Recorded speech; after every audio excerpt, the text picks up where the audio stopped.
So CBS just told Stephen Colbert he couldn't have a guest on his show, and then told him he couldn't mention that he couldn't have the guest on. And I've been digging into why, and the answer should scare everybody, not just Colbert fans. So here's what happened. Colbert booked a Texas state rep named James Talarico, Democrat running for Senate, to come on The Late Show. Normal stuff. CBS lawyers called him directly and said, in his words, in no uncertain terms, the interview could not air on broadcast television. CBS then suggested he also couldn't mention the cancellation on air. So naturally, Colbert mentioned it immediately. He's losing his show in May anyway. What are they going to do? Fire him twice? CBS is now claiming they didn't prohibit the interview. They just gave legal guidance. Sure, we're not saying you can't do it. We're just saying something very bad might happen if you do. That's not guidance. That's a threat wearing a polo shirt. So where's this pressure coming from? FCC Chair Brendan Carr sent a letter to broadcast networks in January warning that the equal time rule, a law from 1934, might now apply to talk show interviews with political candidates. There's always been an exemption for news and interview coverage.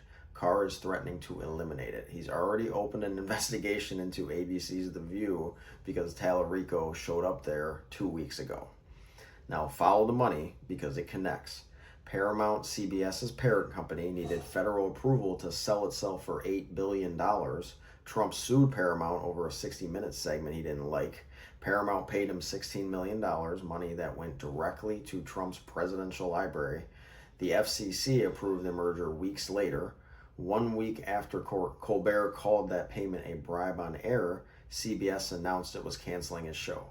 Purely financial decision, they said. Purely financial. We're all very stupid and definitely don't see the chain of events here. So the president sues your parent company, collects a check, gets his merger approved, and then his FCC chair starts threatening broadcast licenses if you platform voices he doesn't like. And the networks are so scared they're calling their own host the night before a show to tell them to shut up. So here's the tell. When the other Democratic in that Texas Senate race, Jasmine Crockett, appeared on Colbert's show in May, no FCC investigation, no threatening letters, no lawyers calling, because Crockett wasn't the one making Trump feel nervous about Texas flipping. The chilling effect is the whole point. You don't have to ban every guest. You just have to make the network scared enough to do it themselves, which CBS just did.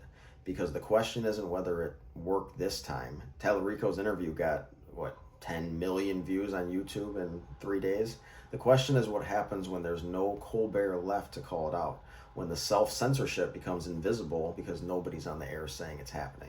You don't need state media if you can make the existing media afraid enough to do the job for you. Call your representatives, demand they protect FCC independence and the First Amendment. I wasn't paying attention to this stuff either until I couldn't unsee it. Now you can't either.